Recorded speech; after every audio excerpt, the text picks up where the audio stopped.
सभापति जी, मैं आज इस सदन में अत्यंत महत्वपूर्ण, ऐतिहासिक और संवेदनशील विषय पर अपनी बात रखने के लिए खड़ा हुआ हूं। यह केवल एक विधेयक नहीं है, ये भारत की लोकतंत्र की आत्मा का प्रश्न है। यह उस न्याय की परीक्षा है जिसकी नींव हमारे संविधान में रखी थी, और यह उस विश्वास का सवाल है जो देश की करोड़ों महिलाओं के संसद से जुड़ा हुआ है।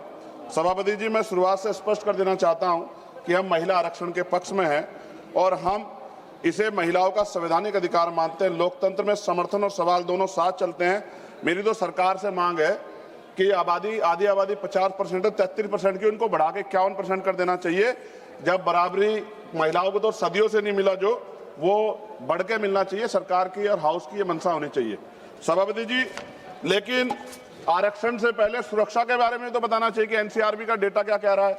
तमाम सरकारों में महिलाओं पर हिंसा हो रही है, इसका जवाब भी सरकारों को देना चाहिए कि जब महिला सुरक्षित नहीं होंगी तो उनके अधिकार की रक्षा कैसे होगी।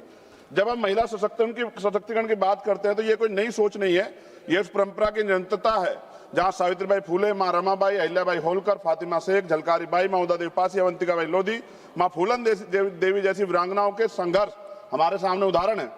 बाबा साहब अम्बेडकर जी ने संविधान बनाते हुए कहा था कि हम एक ऐसे संविधान को बना रहे हैं जहां हर नागरिक को समान अधिकार देगा, चाहे वह पुरुष हो या महिला। हमें याद रखना चाहिए, उन्होंने कहा था कि मैं किसी भी समाज की प्रगति को महिलाओं की प्रगति से मापता हूं। बाबा साहब अम्बेडकर जी ने सबसे बड़ा क्रांतिकारी कदम था वो हिंदू कोड बिल था। उन्होंने उसमें महिलाओं को संपत्ति में अधिकार, विवाह और तलाक में बराबरी, गोद लेने का पूरा अधिकार था। और इसके जब वो सफल नहीं हो पाए तो उन्होंने कानून मंत्री पद से इस्तीफा दे दिया। सभापति जी महोदय, 73वें 74वें संविधान संशोधन जिसके तहत अनुच्छेद 243D और 243T में स्थानीय निकायों में महिलाओं के लिए आरक्षण सुनिश्चित किया गया। आज लाखों महिलाएं पंचायत और नगर पालिकाओं में नेतृत्व कर रही है। वो अलग बात है कि बहुत बड़ी संख्या में महिला प्रतिनिधि अपने निर्णय स्वतंत्र रूप से नहीं ले पाती, क्योंकि हमारे समाज ने भी पुरुषों और महिलाओं की बराबरी को स्वीकार नहीं किया। कहीं पिता, कहीं पुत्र, कहीं पति उनके निर्णय लेते हैं। ऐसा बहुत बड़े पैमाने पर देखा गया। भाषण चाहे कुछ भी दिया जाए, लेकिन सत्यता यही है। सभापति जी, मान्यवर काशीराम साहब कहा करते, जिसकी इतनी संख्या बारी उसकी इतनी हिस्सेदारी।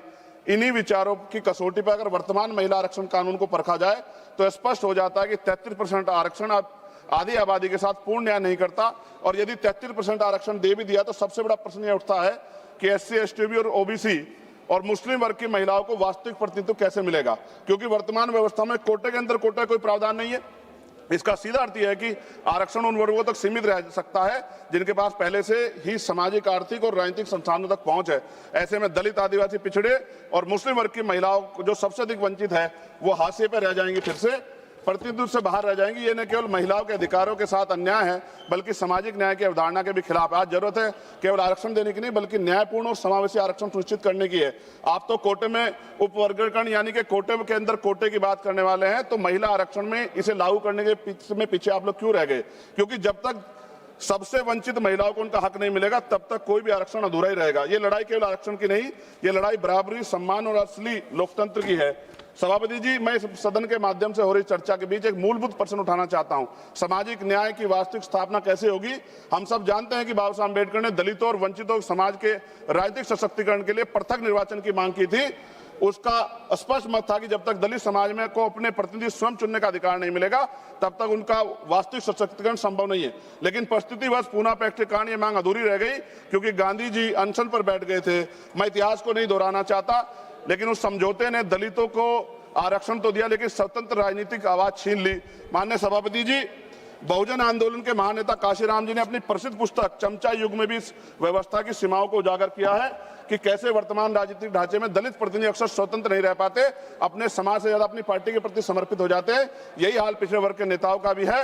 अगर आप सही मायने में दलितों को, महिलाओं को, पिछड़े वर्ग को आरक्षण देना चाहते हैं, लाभ देना चाहते हैं, अगर आप वास्तव में उन्हें संसद में सशक्त रूप से लाना चाहते हैं तो वक्त आ गया कि उनके लिए पृथक निर्वाचन की व्यवस्था की जाए, क्योंकि बिना स्वतंत्र राजनीतिक प्रतिनिधित्व के आरक्षण केवल एक संख्या बनकर रह जाएगा, सशक्तिकरण नहीं बन पाएगा। अगर हम सच में सामाजिक न्याय चाहते हैं तो हमें आधे अधूरे समाधान नहीं बल्कि साहसिक और मूलभूत निर्णय लेने होंगे।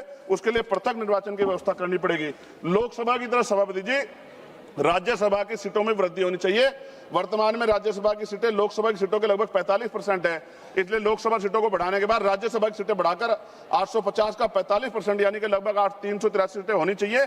सरकार ने अगली जनगणना में, जब गृह मंत्री बोल रहे थे, उन्होंने कहा था कि जातिगत जनगणना कराएंगे, वादा किया था। अगली जनगणना में SC, ST, OBC की जनगणना कि जनसंख्या की गणना के बाद अब समय आ गया है कि राज्यसभा, विधानसभा, विधान परिषद में भी SC ST की तरह OBC वर्ग के लोगों को जनसंख्या के अनुपात में आरक्षण दिया जाना चाहिए, जहां जहां भी अब तक लागू नहीं है। और पिछड़ी और अति पिछड़ी जातियों को भी लोकसभा और विधानसभा में आरक्षण की व्यवस्था हो जैसे SC ST के लोगों को है। सभापति जी, हमारा संविधान कहता है कि प्रतिशत जनसंख्या के आधार पर होना चाहिए, साथ ही संघीय संतुलन को भी बना रहेगा। 1976 और 2001 के परिसीमन को रोकने का निर्णय इसलिए लिया गया था क्योंकि उस समय यह समझ थी कि अगर केवल जनसंख्या के आधार पर किया गया तो राज्य जनसंख्या नियंत्रण में सफल रहे वे नुकसान में चले जाएंगे। सरकार तो कहती है कि ये प्रक्रिया निष्पक्ष होगी, लेकिन सवाल उठता है क्या इसके लिए सभी राज्यों का व्यापक परामर्श हुआ? क्या कोई सर्वदलीय समिति बनाई गई? क्या राज्यों की सहमति ली गई? अगर नहीं तो ये प्रक्रिया सहमति से नहीं सख्ती से लागू की जा रही है। मेरी मांग है कि परिसीमन से पहले सर्वदलीय समिति बनाई जाए, राज्यों के बीच संतुलन बनाए रखने के लिए कोई फॉर्मूला तैयार हो। और मेरी मांग है कि राज्य पुनर्गठन के प्रस्ताव है सरकारों के पास, ये परिसीमन से पहले राज्य पुनर्गठन के बारे में सोचा जाए, क्योंकि इतने बड़े बड़े प्रदेशों में उनका भला नहीं हो सकता है। इसलिए बेहतर प्रदेश बनाने के लिए हमें पुनर्गठन के बारे में सोचना चाहिए। सभापति महोदय, महिला आरक्षण कोई राजनीतिक कार्यक्रम नहीं है, महिलाओं का अधिकार है, इसे वोट बैंक की राजनीति से ऊपर उठकर देखना चाहिए। और अखिलेश जी, सभापति जी खत्म करते हुए, अखिलेश जी यहाँ बैठे हुए हैं, मैं उनसे भी आग्रह करूंगा, राजनीति में 1 vote 1 man 1 vote 1 vote 1 value के सिद्धांत पर लोकतंत्र टिका हुआ है। आप देखिए कि दिल्ली की आबादी क्या है और उनको मिल क्या रहा है। हम साउथ के प्रदेशों की चिंता करते हैं, लेकिन क्या ये जो हमारा प्रदेश है, उत्तर भारत है, क्या इधर नहीं देखना चाहिए? अगर हम लोग करीब से देखेंगे अखिलेश जी, तो 2011 की जनगणना के अनुसार ये समझिए कि उत्तर प्रदेश की आबादी 20 करोड़ थी उस समय, और 20 करोड़ का मतलब हमें आज 140 सीटें मिलनी चाहिए। राजस्थान के साथ भी छल हो रहा है, मध्य प्रदेश के साथ भी, बिहार छत्तीसगढ़ के साथ भी, हरियाणा के साथ भी, पंजाब के साथ भी।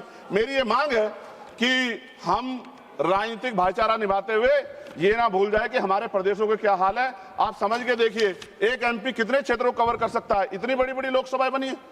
तो ये आज आवश्यकता है कि हम उत्तर का भी ध्यान रखें, हम लोग नॉर्थ का भी ध्यान रखें, और ऐसा कॉमन मिनिमम प्रोग्राम बनाए जिसमें उत्तर प्रदेश का जो 20 सीटों का नुकसान हो रहा है, अगर ये लागू हो जाएगा तो भी वो 20 सीटों का नुकसान की भरपाई कैसे होगी, इसके बारे में ध्यान रखते हुए, और पिछड़े वर्ग की महिलाओं को, मुस्लिम वर्ग की महिलाओं को, और पिछड़े और अति पिछड़े समाज को लोकसभा और विधानसभा में भी आरक्षण की व्यवस्था करानी चाहिए। ऐसी मेरी मांग है। बहुत बहुत धन्यवाद। जय भीम, जय भारत, जय संविधान। बाबा साहब अम्बेडकर जिंदाबाद। मान्यवर काशीराम साहब अमर रहे।